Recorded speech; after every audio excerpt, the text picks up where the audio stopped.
people that bashed him will be eating their words this year. Pretty heavily favored to be a first-round pick, minus 400 earlier this week. But that's not the surprise. If you're drafting J.J. McCarthy in the first half of the first round, you clearly believe not only is he a starter, he's going to be your starter for years to come. But a popular bet was under 3.5 wide receivers in the first round. The tape doesn't lie, baby. Only on SportsGrid.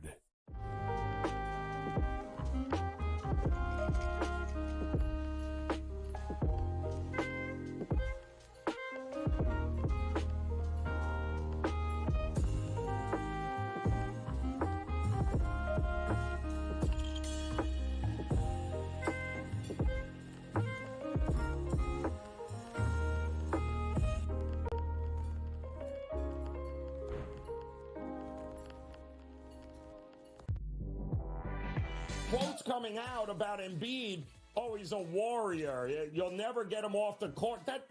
You're just telling me he's an injury. He's one slip and fall away from what's not seeing him anymore in this series. I would have sat him because there was only 1 day between the two games.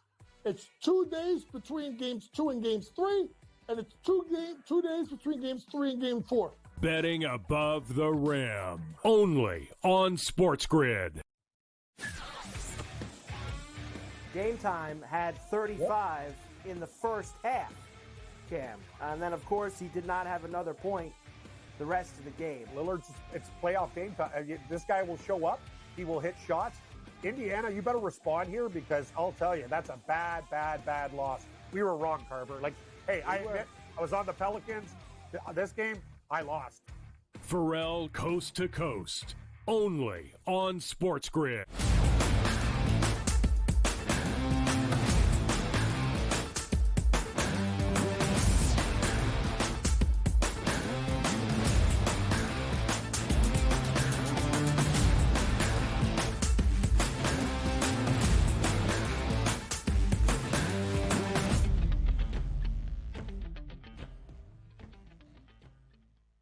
Hello and welcome to a Thursday Live right here on the early line on SportsGrid and all across the SportsGrid network. That includes sportsgrid.com/watch, where you can find your favorite destination and consume everything all across the grid.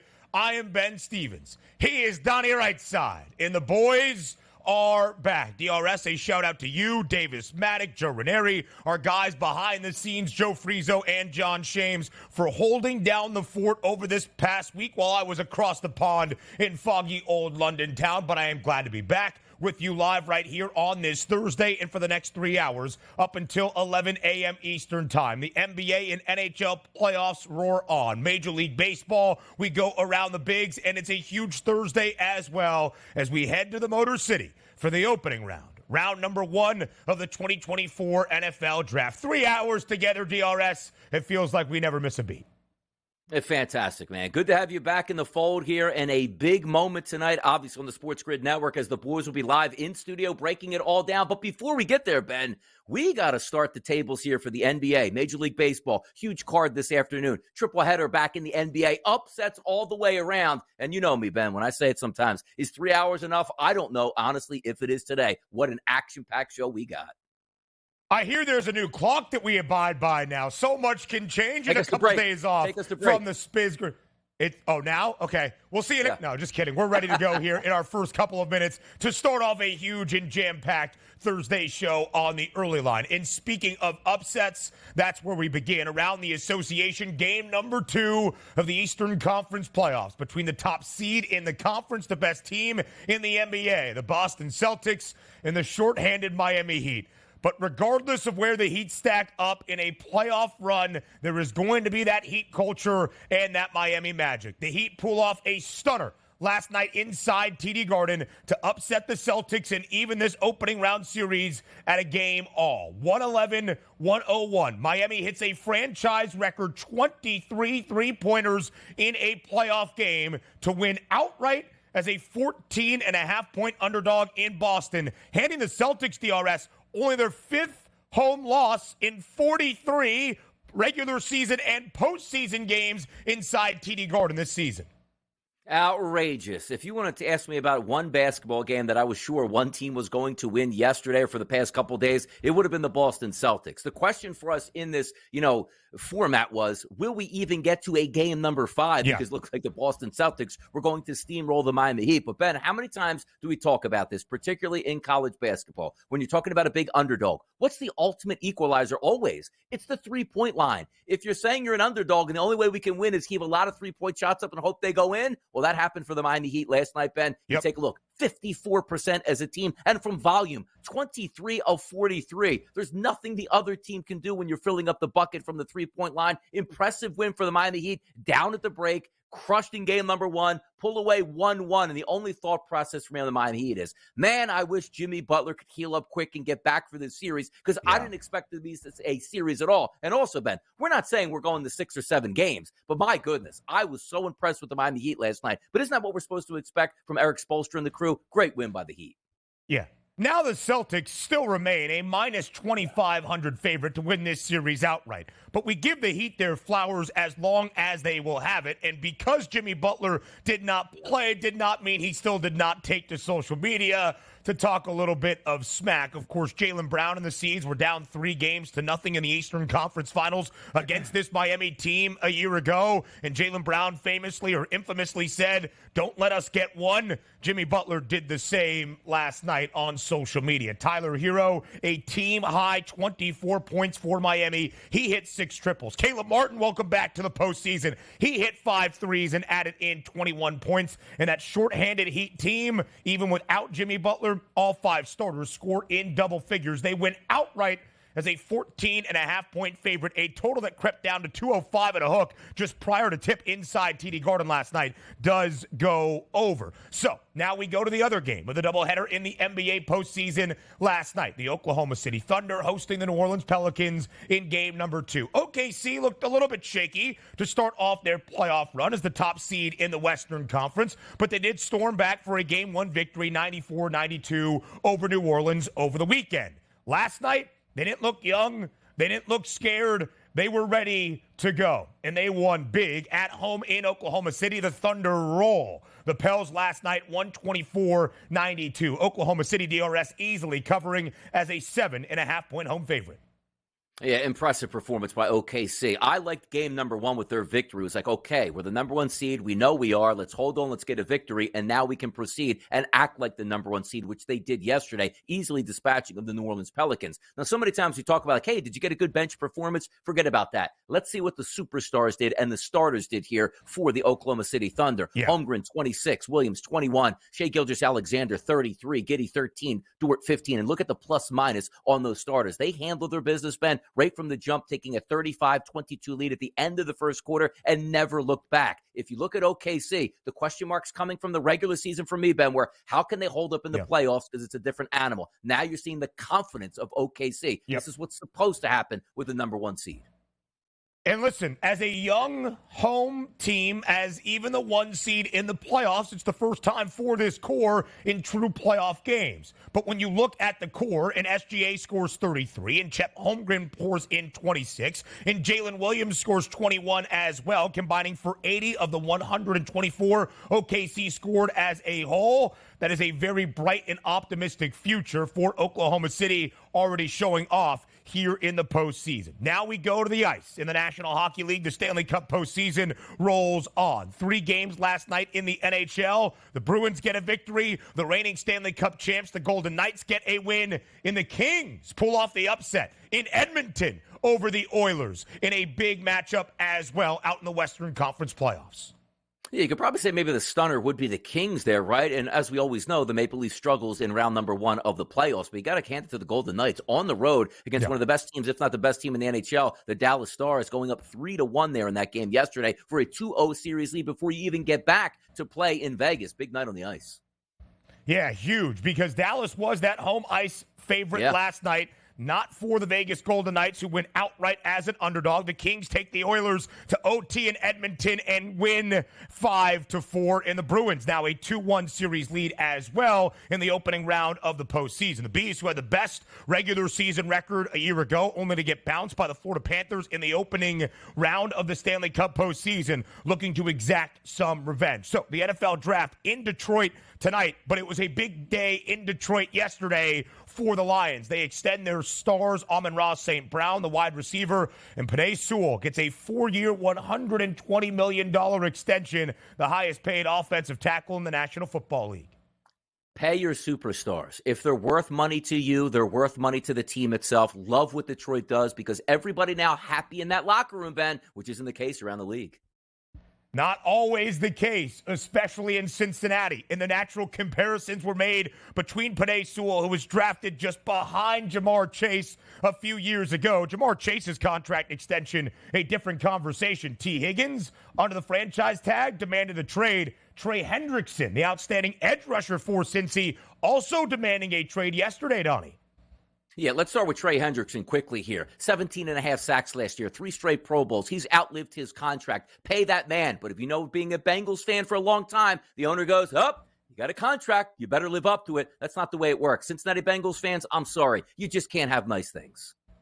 Yeah, that is not looking optimistic for Cincinnati this offseason. We'll see what happens around the draft tonight. Back to the NBA quickly. Naz Reid of the Minnesota Timberwolves pulls off a small upset and wins 6th man of the year. Entering last weekend, Sacramento's Malik Monk was a -280 favorite in the PGA Tour, rewarding their guys for staying on the tour and not jumping ship to live. Tiger Woods, Rory McIlroy, Justin Thomas, among those golfers on the PGA Tour, receiving some money for their loyalty. Back around the association, NBA playoff recaps coming your way up next.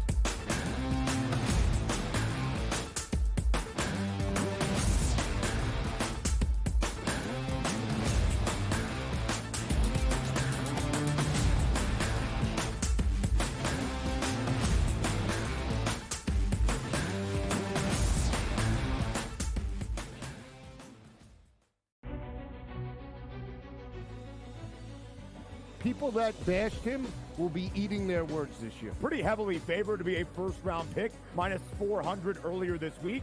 But that's not the surprise. If you're drafting J.J. McCarthy in the first half of the first round, you clearly believe not only is he a starter, he's going to be your starter for years to come. But a popular bet was under 3.5 wide receivers in the first round. The tape doesn't lie, baby. Only on SportsGrid. He just tossed an air ball, like in a critical. You're up by 2 with 20 seconds left. He said, give me the ball, up LeBron James. He tossed an air ball. And there was AD under the bucket fighting everybody, and he ends up going to the free throw line. They use Tavares as a friggin' pinata tonight. Dude, I know you're old, but get it together. This is your last run at something, man. This is your career, bro. Don't go out like this. Oh, it was hard watching this. Sports Rage Late Night. Only on SportsGrid. The Bostonian versus the Book. You're not going to get the Tiger Woods size audience. Because do you know where they went? They went to Caitlin Clark. That's where those people went. What? Those people are now going to the WNBA. Yeah. The fan that only watches what's hot, the fan, the casual who doesn't really like sports but likes to be involved in the in thing, they're watching cooler discussion. They're watching Caitlin Clark. The Bostonian versus the Book. So I turned it off. I got my sweat done, and I'm leaving. I'm taking my money. I'm going home, and I don't want to talk to you for the rest. Oh, yes! There it is. 6-3. Catch the over. The over is hit. The Padres are our heroes. That's how we end the show. That's how we end the show. Oh, well, let's just sign off. Let's just call it a show. In-game live, prime time, only on SportsGrid.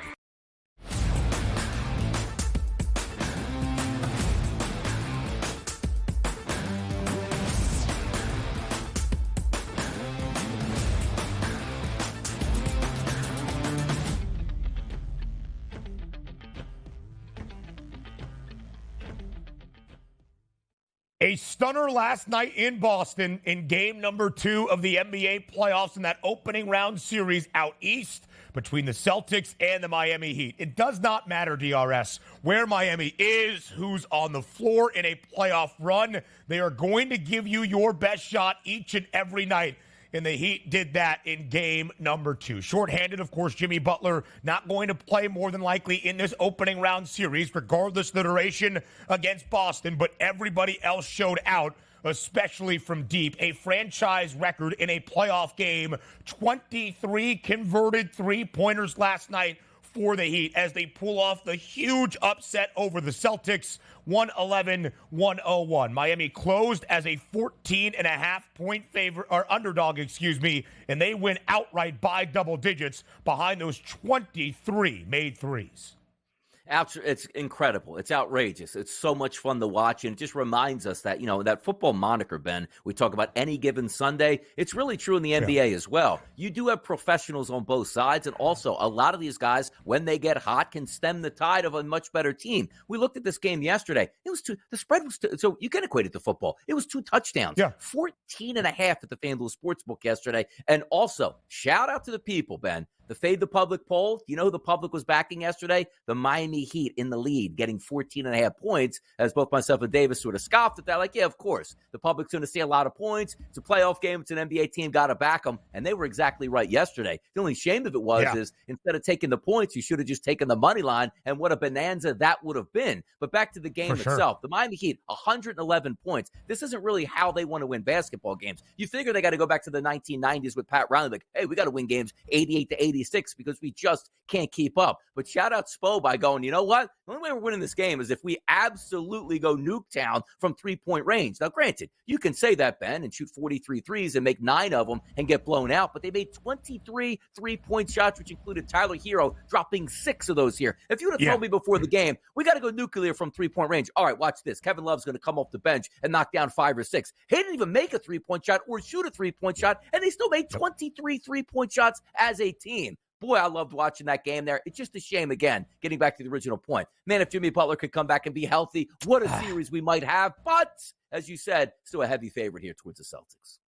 Yeah, they are. And we'll look at the series price and the outlook moving forward. But when you pay forward what we saw in game number 2 from game number 1, same exact spread, 14.5 in favor of the Celtics. For a guy that was across the pond in London over the past week, I'm like, what is going on here? And then, of course, I made sure to know what Jimmy Butler's status was for game number 2 and this series. But Boston rolled Miami, and there seemed like there was going to be very little shot despite Heat culture in the postseason under Spo, regardless of what Miami looked like on the floor in this series, especially inside TD Garden, as the Celtics won by 20 in game number 1 and covered as that 14.5-point home favorite. Boston this year at home, part of the reason having home floor advantage we thought was so crucial for the C's, DRS, throughout this playoff run, Eastern Conference and perhaps the NBA Finals, is because they entered last night 41 regular season games,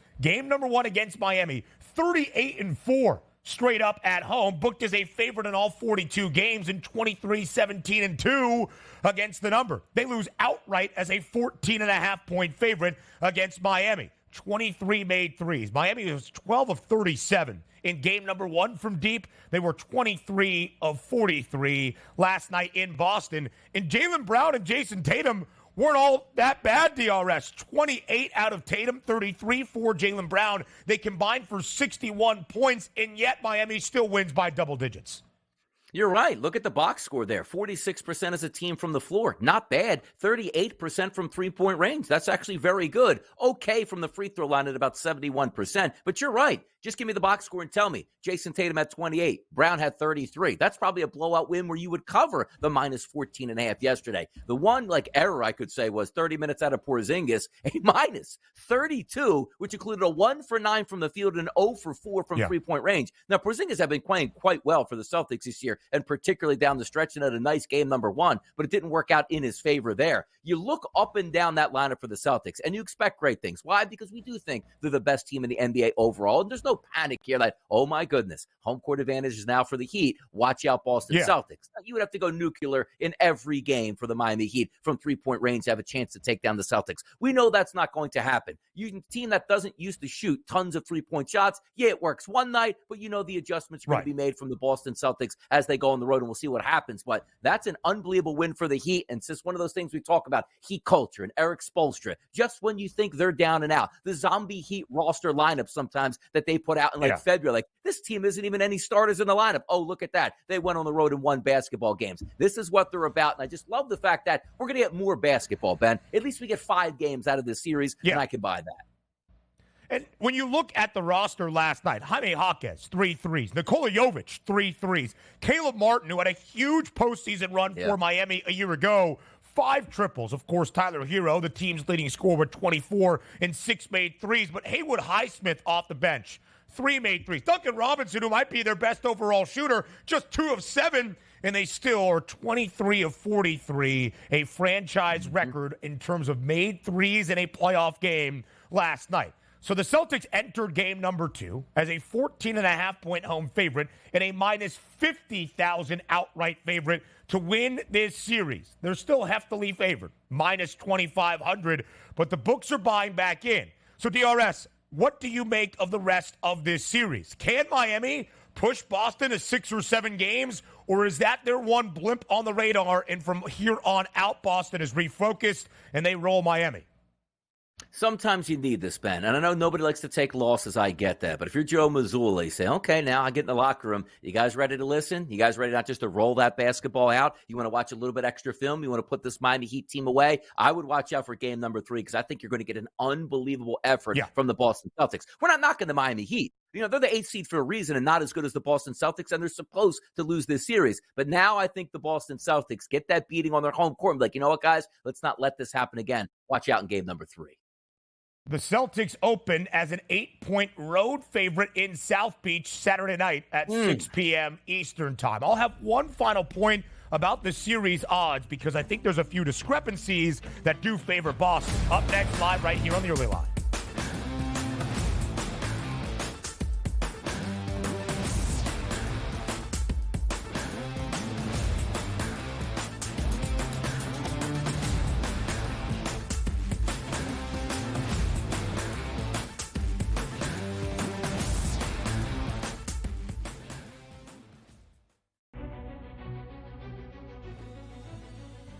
People that bashed him will be eating their words this year. Pretty heavily favored to be a first-round pick, minus 400 earlier this week. But that's not the surprise. If you're drafting J.J. McCarthy in the first half of the first round, you clearly believe not only is he a starter, he's going to be your starter for years to come. But a popular bet was under 3.5 wide receivers in the first round. The tape doesn't lie, baby. Only on SportsGrid.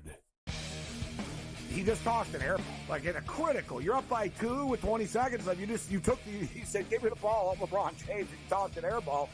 And there was AD under the bucket fighting everybody, and he ends up going to the free throw line. They use Tavares as a friggin' pinata tonight. Dude, I know you're old, but get it together. This is your last run at something, man. This is your career, bro. Don't go out like this. Oh, it's hard watching this. Sports Rage Late Night. Only on SportsGrid.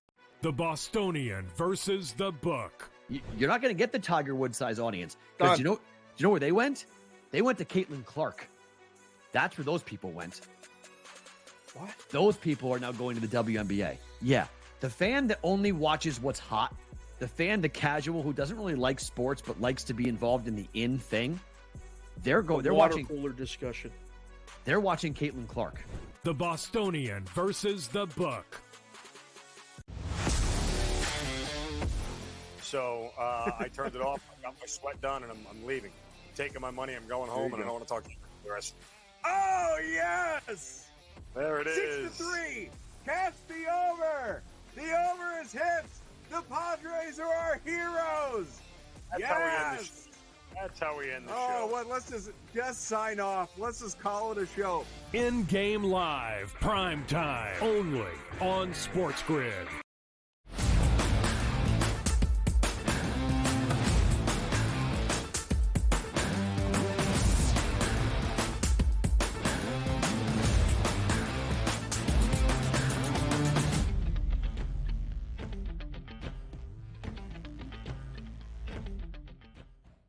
A doubleheader of NBA playoff action on a Wednesday. We'll recap what we saw in Oklahoma City in just a moment. But both of the top seeds in either conference in action around the association last night. And, of course, Miami pulls off the stunner to even the series at 1 game apiece. But we still see the odds heavily skewed in favor of Boston, and rightfully so. But, Donnie, let's look at the odds again, because the Celtics are a minus 2,500 outright favorite to win this series.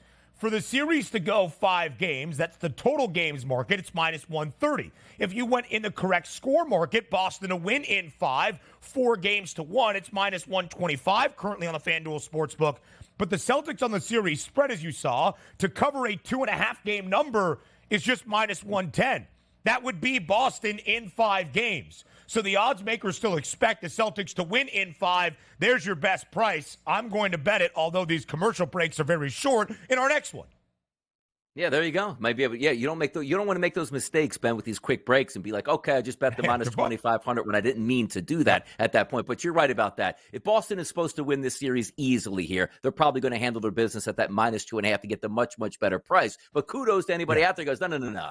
I like Boston, but this is going 7. They're going to win it in 7. I'll lay the minus 2,500. Congratulations on that. But yes, not very smart betting if you're going to go that way. And you got a lot to lose, particularly if they lose the series. We don't think they're losing the series is the point here. But the better bet is to take a look at that 5 games and or the minus 2.5. Listen, if that is your feel, that last night was a representation of what the Heat do in the playoffs and how they're going to test a Boston team that has left a lot to be desired over the past few years, then don't listen to what I said. I still believe in Boston getting this done rather quickly, despite the big hiccup last night in what Miami presents in playoff basketball. Now to the number 1 overall seed in the Western Conference, the Oklahoma City Thunder, who, despite being the top overall seed, a young core that prior to this past weekend had not played a true playoff game altogether. And it showed 43-43 at the break, down early in the third. They rallied there, of course, in the fourth quarter and held on at the very end, 94-92 over New Orleans. So OKC got that test, and then they used it to have more proven experience, as we saw last night. The Oklahoma City Thunder win huge by more than 30, 124-92 at home to take a 2-0 series lead over New Orleans. The Thunder cover easily as a 7.5-point home favorite. Yeah, take the fluke out of the equation for OKC. And I know it's still early in the series. They're up 0-2 or 2-0, and that's where you should be heading into your road opponent here, which is the Pelicans. But hear me out on this. Through the regular season, we're looking at Oklahoma. You know what? The pressure's going to build up in the playoffs. And I continually get back to game number 1. Love the fact that they won that in a close margin, because you know as well as I do, you can say whatever you want, Ben. Like, look at the regular season. We're supposed to be the number 1 seed. You don't know until you prove in the playoffs. And the Thunder haven't been able to do that. Now, who knows, Ben, if they're going to go on a run to the Western Conference Finals or even win the Western Conference and head to the NBA Finals. But I love the fact that they're coming out against a team they're supposed to beat, win game number 1, then settle in and be like, you know what, guys? We're supposed to be here. We're supposed to be the top seed. We're supposed to win these games and absolutely hammer the Pelicans. I love the fact that you got that balanced scoring out of that starting 5. And by the way, shout out SGA, who can't score under 30 points, but certainly isn't allowed to cross the 35-point threshold. He always winds up in the low 30s here. Hits his number, which was 29.5 yesterday. Great win for OKC. Better things are on the horizon, because I think they're settling into, like, you know what? Yeah, we're supposed to be here, Ben. And we saw some market movement from the odds, both in the spread and the total entering game number 2 last night. Oklahoma City, 9-point favorite for game 1. The Pels cover. New Orleans, the best underdog team in the NBA, but now 21-12-1 against the spread. Total for game 1 was 216.5. Stayed well under. Neither team got to 95 points. The total dropped by 5 points from game 1 to game 2 to 11 and a hook last night. And it goes over because Oklahoma City scored 124. But the Thunder have been one of the best cover teams around the NBA all year long, on display last night. Now, as a home favorite in OKC this year, the Thunder 24-13 against the spread. So Oklahoma City, minus 3,000. Minus 3,000 to win this series outright and advance to the Western Conference semifinals. How quickly do you think Oklahoma City does that? I think this is actually going to be a 5-game series. I do, because I do think the Pelicans are talented. It's still road. And also, Ben, we talk about still learning for OKC. Road environment in the playoffs, facing adversity. They might drop one of those games, I do believe, to the Pelicans here. But when they get home in game number 5, if they do split, they'll be able to wrap up business. 5 games here is what this should go for round number 1. I completely agree. Gentlemen sweep, but I would actually think 6 games may be more likely than a sweep outright for OKC. Where has the market moved early in the NBA playoffs? We'll show you up next, live right here on the Early Line.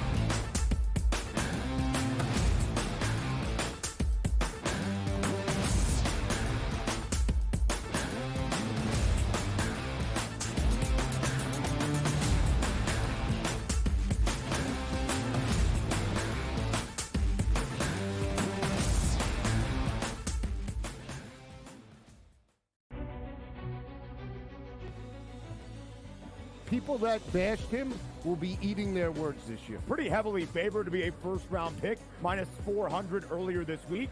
But that's not the surprise. If you're drafting J.J. McCarthy in the first half of the first round, you clearly believe not only is he a starter, he's going to be your starter for years to come. But a popular bet was under 3.5 wide receivers in the first round. The tape doesn't lie, baby. Only on SportsGrid. He just tossed an air ball, like in a critical. You're up by 2 with 20 seconds left. He said, give me the ball, LeBron James. He tossed an air ball, and there was AD under the bucket fighting everybody, and he ends up going to the free throw line. They used Tavares as a friggin' pinata tonight. Dude, I know you're old, but get it together. This is your last run at something, man. This is your career, bro. Don't go out like this. Oh, it's hard watching this. Sports Rage Late Night, only on SportsGrid. The Bostonian versus the Book. You're not going to get the Tiger Woods size audience. Because do you know where they went? They went to Caitlin Clark. That's where those people went. What? Those people are now going to the WNBA. Yeah. The fan that only watches what's hot, the fan, the casual who doesn't really like sports but likes to be involved in the in thing, they're watching cooler discussion. They're watching Caitlin Clark. The Bostonian versus the Book. So I turned it off. I got my sweat done, and I'm leaving. I'm taking my money. I'm going home, and I don't want to talk to you for the rest. Oh, yes! There it is. 6-3. Cast the over. The over is hit. The Padres are our heroes. That's how we end the show. That's how we end the show. Oh, well, let's just sign off. Let's just call it a show. In-game live, prime time, only on SportsGrid.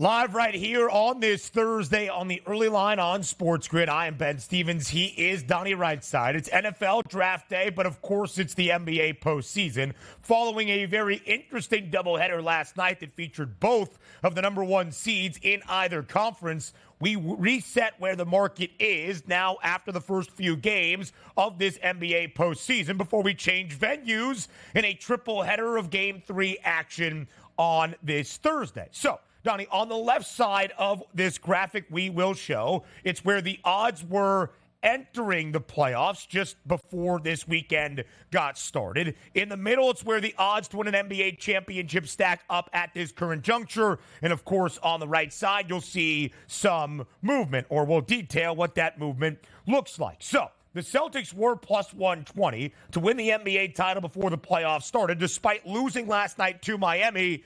Their price is still 5 cents shorter at plus 115. The Nuggets have looked like the defending and reigning champs. Their price has shortened by 70 cents. The Thunder's price has gotten shorter as well. The Mavericks' price longer. The 76ers in that 0-2 hole have seen their price more than triple at this moment at 60-1. The Clippers number longer with some injury uncertainty for LA, but the Timberwolves have seen their price shorten by nearly double figures by $8. Which number, Donnie, of those top 7 prices listed stands out to you the most?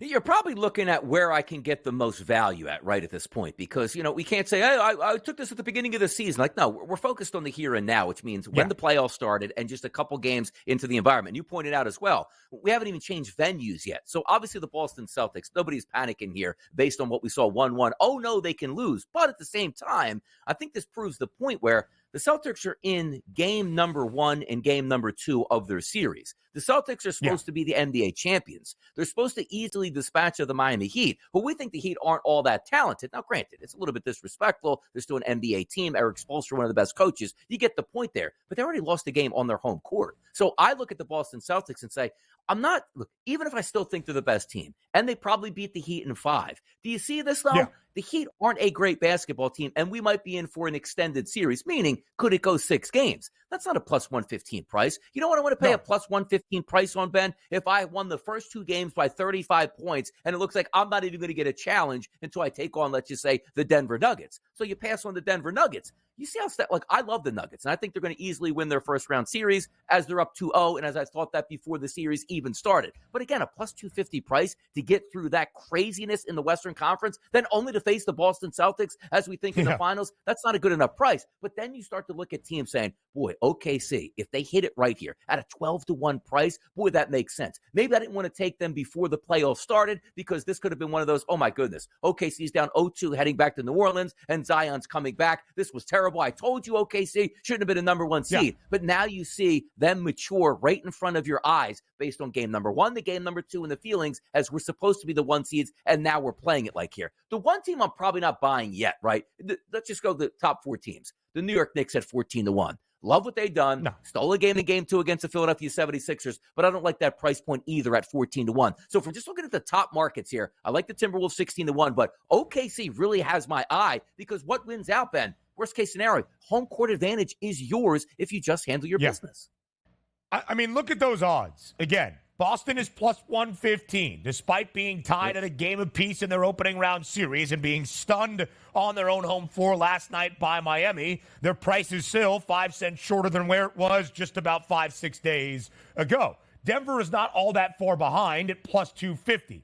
And then we have a drop-off of nearly $10 to Oklahoma City. The odds makers expect, as they did near the end of the home stretch of the NBA regular season, for Boston to win the East, Denver to win the West, and those 2 teams to face off with an NBA championship on the line. If you even want to find some value because the Boston price is too short and you think there's a couple holes in the Celtics at this moment and you want the exact matchup, it's still plus 175 for Boston versus Denver. Not great value there. To pick the winner of said series, then you find a longer, loftier number at this moment, but I'm not sure there's great value in doing such a thing. The New York Knicks have seen their price grow drastically shorter at 14-1. Donnie, you and I both made the argument at this point just over a week ago that the value in the Eastern Conference was on Philly. Did not expect them to be in an 0-2 hole before they return home for game number 3 tonight against the Knickerbockers, but thus they are. The team that really stands out to me, the Phoenix Suns, 75-1 now, 24-1 entering this weekend. I thought I was prudent jumping on Phoenix around the All-Star break at a 12-1 number with the Big 3 all in action and expecting this version of the Suns to make a playoff run. If they don't, what's the hope in the Valley? 24-1 before the playoffs began, now 75-1. Their price has tripled to win an NBA championship. It is wild because the talent isn't matching up to what we're getting out of the Phoenix Suns. And talking with Davis here over the past couple of days, look at the Phoenix Suns. Like, Ben, they're not built to get swept in round number 1 of a playoff round. No. Like, they have 3 of the best players in the NBA all on their team. And that's all we asked for was, hey, guys, can you just get to the playoffs and be healthy? We don't even care if you played all that much. Talent is going to stand out. And certainly talent does. But the Minnesota Timberwolves also, sort of being that number 1 type seed all year long, losing Karl Anthony Towns, slipping down. Yeah. They're an unbelievably good basketball team. Superstar players, good coaching there, and playing great defense. And that's holding up right now against the Suns. But still, you look at that 75-1 price. Because keep in mind, too, The Suns didn't have home court advantage, Ben, where you're saying, it's like, look, man, they just got beat twice on their home court. There's no way they can win this series. You can actually see this series going back to Minneapolis at a 2-2 tie. But then still, it's the best of three, and it's home court advantage still towards the Minnesota Timberwolves. So, yeah, I agree with you here. If you're looking at long shot prices, you take a flyer on the Sixers, you take a flyer on the Suns. And I always say this to keep in mind. Donnie, the Suns aren't winning the championship, and neither are the Sixers. It doesn't matter at that price point. They win a series, you're profitable here. So you're just betting on them saying, you know what? I better take them now because game number threes are kitchen sink games. And what I mean by that is you better win or the series is over. So that price point is going to be much better right now if you figure they're going to win game three than after game three if they win that ball game. It's a really great point. Both teams booked as a home favorite in game number 3. Philly tonight against New York. The 76ers laying 5. The Suns tomorrow night back in the Valley. A 4-point favorite at this moment against Minnesota. And just to compare, Philly is plus 350 to win its opening round series outright against New York. Out west, it's also a plus 350 price for Phoenix. Again, the books are saying there's a little bit of hope that these teams can make a run, and these prices are incredibly volatile as we get deeper and deeper into an NBA postseason, and they change on a nightly basis. If the Suns and or Sixers win in game number 3, those numbers are going to be a lot closer to a plus 175 or so number than they are right now at plus 350. Some big plus money prices then to win an NBA championship. And by no means are Donnie and I saying they are going to win that NBA championship or even their conference crown. But I do appreciate the point, Donnie, on Oklahoma City. 12-1 price, third best number. If you're looking for value for a team that you actually expect to be there at the end of the race, the Thunder might present that. Yes, and I agree with that. And also, there's one of the we expect Boston to be there. And the reason why I'm bringing up the Boston Celtics is they're great. They've been there before. They've made deep runs. OKC doesn't know how to win yet, so they're learning on the fly. Every single game that they play now, and they pick up victories, Ben, as we said, now moving to a road playoff game where you're supposed to win that series here, I love it. You get OKC through this first round, watch out, because they're going to be sky high believing in themselves even more than saying, hey, guys, we have the number 1 seed. We're supposed to be here. We don't see it until we don't believe it until we see it. And you're going to see this live. Let's go, OKC. I think there's value. Home court advantage in OKC as well. The Thunder, as we shared, now 24-13 against the spread as a home favorite this year. And that sampling of the top 5 to start off the playoffs, maybe a little bit different than we expected even down the home stretch of the NBA regular season. Regular season is one thing. We always expect the cream to rise to the top. In the playoffs, hasn't really been the case, at least as expected, just yet. Major League Baseball recaps next.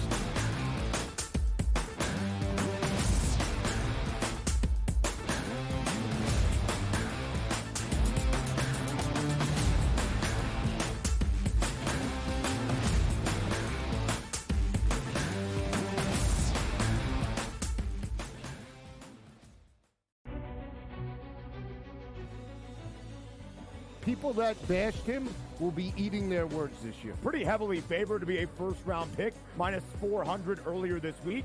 But that's not the surprise. If you're drafting J.J. McCarthy in the first half of the first round, you clearly believe not only is he a starter, he's going to be your starter for years to come. But a popular bet was under 3.5 wide receivers in the first round. The tape doesn't lie, baby. Only on SportsGrid. He just tossed an air ball, like in a critical. You're up by 2 with 20 seconds left. He said, give me the ball. Up LeBron James. He tossed an air ball. And there was AD under the bucket fighting everybody, and he ends up going to the free throw line. They use Tavares as a friggin' pinata tonight. Dude, I know you're old, but get it together. This is your last run at something, man. This is your career, bro. Don't go out like this. Oh, it's hard watching this. Sports Rage Late Night, only on SportsGrid. The Bostonian versus the book. You're not going to get the Tiger Woods size audience. Because do you know where they went? They went to Caitlin Clark. That's where those people went. What? Those people are now going to the WNBA. Yeah.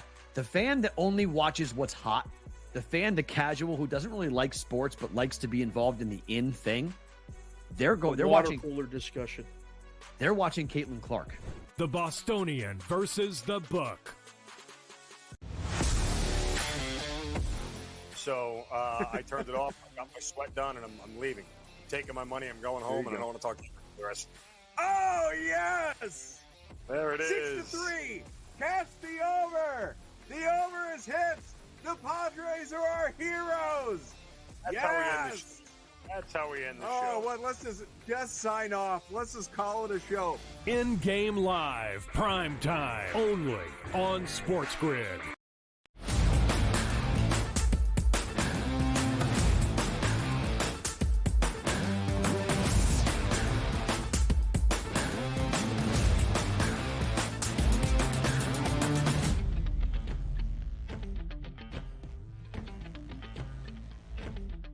The Daily Diamond Dash all around Major League Baseball live right here on this Thursday on the early line. In Cincinnati, we begin between the Reds and the Phils. The Philadelphia Phillies off to a really strong start this year, DRS, and booked as a road favorite yesterday in the Great American Ballpark, but it did not go their way. They had won 7 straight. Prior to this set in Cincinnati, the Reds have taken the first 2. Cincy winning yesterday at home, 7-4 over the Phils, again, as that slight home underdog in the Great American Ballpark.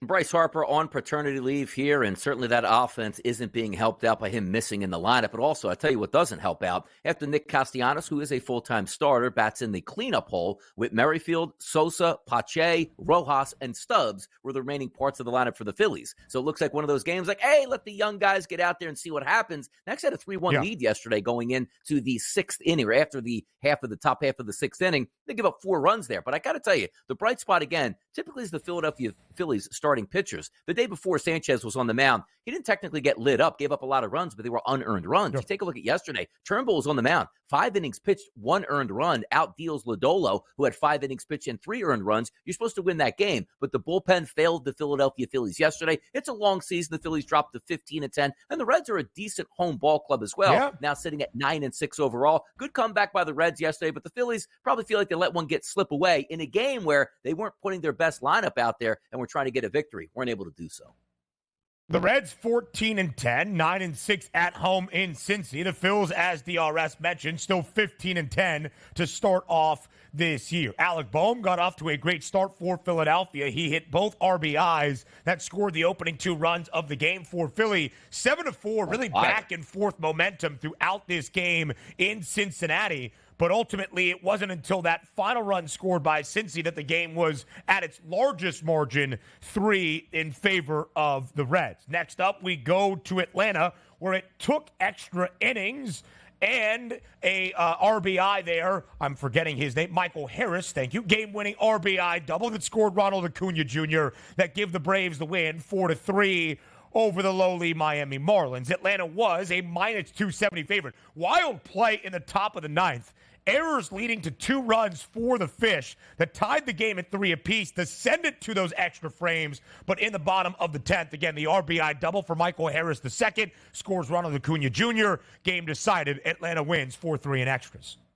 Yeah, Ronaldo Lopez, how about that? 7 innings pitched, 1 earned run for the Braves, where you're looking for some of these other guys that you didn't anticipate to start the season being full-time pitchers. The Braves are getting by, 17-6 now. And also, you're right about that. Top of the 9th inning, you do see that the Marlins tied that game up. Quite frankly, they probably should have taken the lead if they just got some more solid at-bats behind it. Weren't able to do so, go to extras, and in the top of the 10th inning, when you don't score, you're probably going to take a loss because the home team's going to be like, you know what? Let's just move the runner from second to third base and deal with that here. I have a different strategy I would like to use, and I understand that we have a 162-game schedule. You don't want to play the long game as the road team. You're looking to say, let's score 2 runs here because then the home team's probably only going to score 1. I get that, but Marlins lose yesterday, 6-20, Ben, on the season. Oof. Yeah. Not a good year for Miami at this moment. Now we go, or Atlanta at this moment, I should say, 17-6. The team that we expected to be one of the best in the bigs is exactly that. The best record as of this moment on win percentage in all of MLB. 17-6, .739 win percentage for Atlanta. But entering yesterday at 17-6, the best record belonged to the Cleveland Guardians. But they got blanked at home. 8-0 by the Boston Red Sox. A huge game for Boston at the Dish as the Red Sox win 8-0. They win outright as a very short underdog in Cleveland. The Guardians minus 124 entering. They had won 8 of their last 9 entering yesterday's game against the Sox, and that was their 6th game against Boston this year. Cleveland has still won 4 of the 6, but the Red Sox get their 2nd win against the Guardians.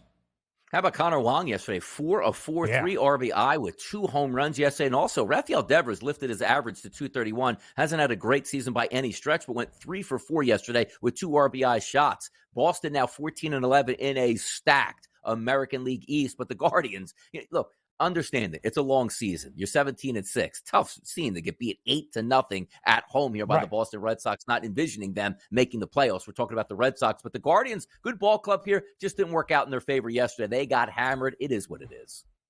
17-7 for Cleveland, but still the best mark in the American League Central. And the Guardians now an even money favorite to win the AL Central because the team that entered the year as the favorites to win this division, who did a season ago, the Minnesota Twins, off to a sluggish start. Despite winning 3 straight games, the Twins still 10-13. But as we keep our focus on the American League Central, one of those surprising teams at the top, the Kansas City Royals. Now 15-10 this year, 5 games above 500 as they get a victory yesterday at home, despite being an underdog 3-2 over Toronto. 15-10 for KC, a young club that has shown an optimistic beginning to this 2024 Major League Baseball campaign. Let's take a look at 2 sides of the equation for Kansas City. Yesterday, I liked the RBI props there for Bobby Witt Jr. He cashed this one in, and also Salvador Perez. He cashed one in. But it's also the lineup where you say the young guys, Bobby Witt Jr. hitting .317 on the season in the 2-hole here. Salvador Perez is close to 40 years old. He's hitting .348 this season after a night went 2 of 3. And my only error last night, if there ever was one, I needed Perez to get 2 RBI last night, Ben. I had the perfect situation. 2nd and 3rd with 1 out here as Salvador Perez comes to the plate. And you know what happens when hitters are hot. They walk him to first base. I didn't even get a chance to swing the bat last night, get a ground out, and get that 2nd RBI. Tough scene all the way around, but I like what I see out of Kansas City here. 15-10 on the season. If anybody entered this, hey, look, Kansas City's 5 games over 500. Like, what are they, 6-1 after the first 7 games? They got lucky. No, after 25 games, 15-10. It's a good performance for the Royals out there. And when you look at the division, Kansas City's still the 4th best price out of 5. Now, the White Sox are super long at 500-1, but KC plus 550, still $4.50 behind the Cleveland Guardians, but they're only behind Cleveland by 2.5 games. Still a very long way to go in this Major League Baseball season. Salvi, by the way, isn't all that close to 40. He's only 33 years old, but still the second most. No, 33. Wow. He was born in 1990. Oh, my bad. Yeah, I read that wrong. Yeah, he looks put some respect on 45. Oh, come on, man. Second most RBIs in Major League Baseball, 23 for Salvador Perez. More MLB recaps up next. Oh.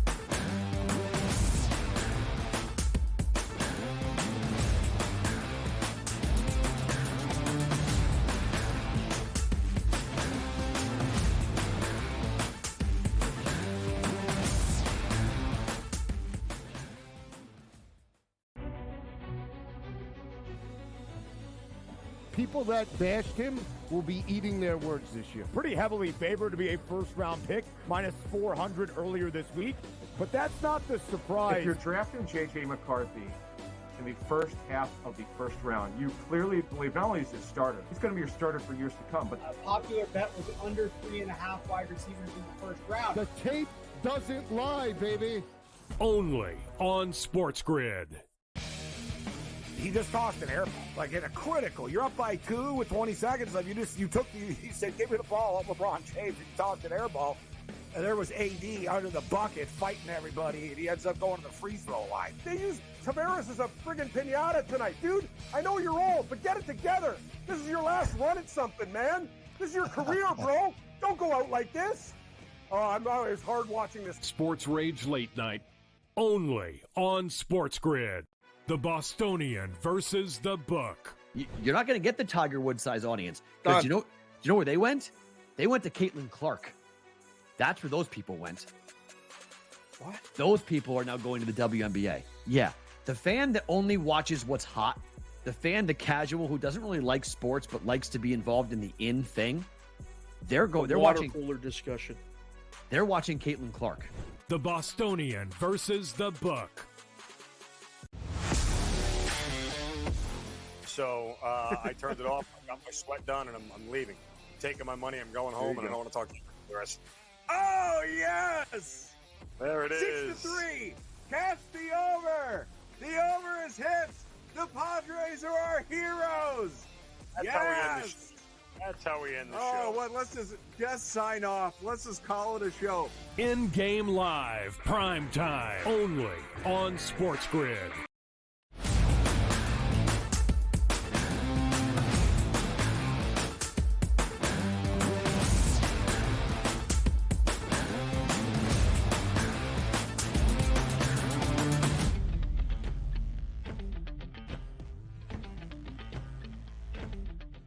Something is happening to the Houston Astros, and it is not good for a team that has reached the American League Championship Series 7 consecutive seasons. It's not May, although it's pretty close to the calendar changing to a new month.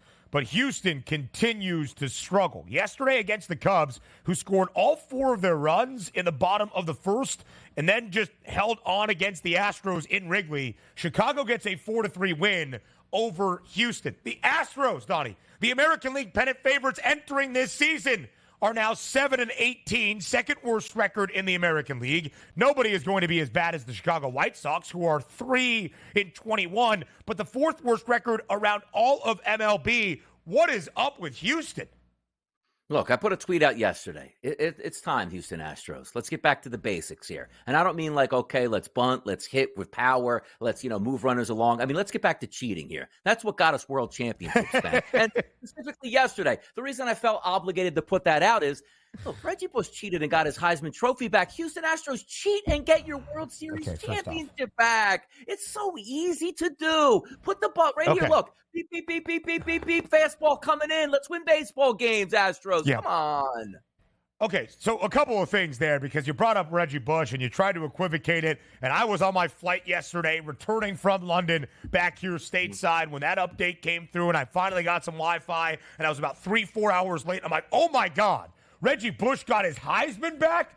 That is fantastic, especially in this current climate of the NIL era of collegiate athletics. Reggie Bush didn't cheat to enhance his on-field performance. An agent of sorts had some stipends or some cars or some gifts to his family. Very different than a team that had a sophisticated signal system to cheat and enhance its on-field performance, which is proven, of course. However, although I'm not an Astros defender, they have also proven they can win at the highest level even without cheating in place, as they did a season ago and a season prior to that in winning a World Series. Now, for the Astros this year, it's been a struggle despite Jose Altuve, who homered again in the top of the ninth to make it a one-run game and make things interesting inside the friendly confines. He's batting .350 this year. He's doing all that he can. But the Astros are struggling. The Chicago Cubs are not. 9-3 right now at Wrigley. 15-9 to begin this season. Now a central focus in the National League. The Pirates hosting the Brewers yesterday. Pittsburgh had lost 6 straight games entering this 4-game set during the midweek against Milwaukee. They won the first 2. Milwaukee made sure they would not get swept yesterday on the road in PNC. A 3-2 victory for the Brew Crew over the Buccos. So Milwaukee gets its first victory of this series. All 5 runs in the game scored in the 3rd inning. Milwaukee plated 3 in the top of that frame. The Pirates answered with 2 in the bottom of the 3rd, but that was it. And Milwaukee holds on for a 3-2 win.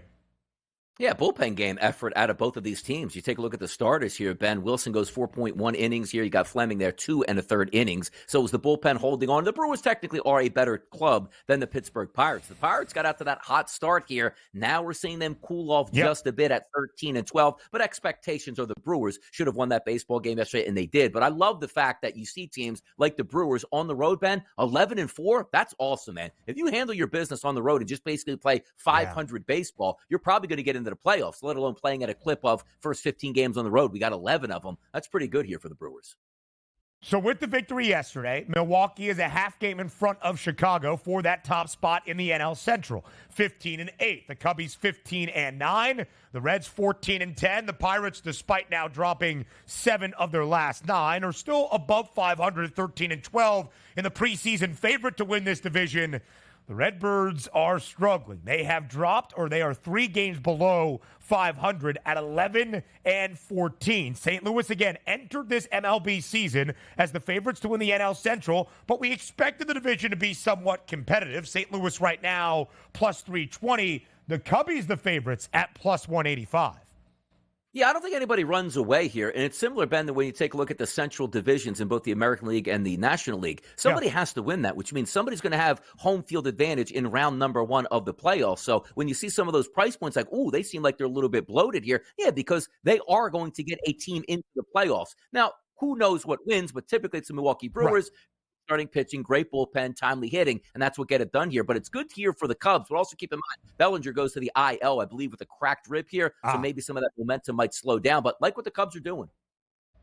It's a big day in the city of Chicago. It's a franchise-changing day. The 2024 NFL Draft is today in Detroit. We'll talk about it when Hour 2 starts in just a minute.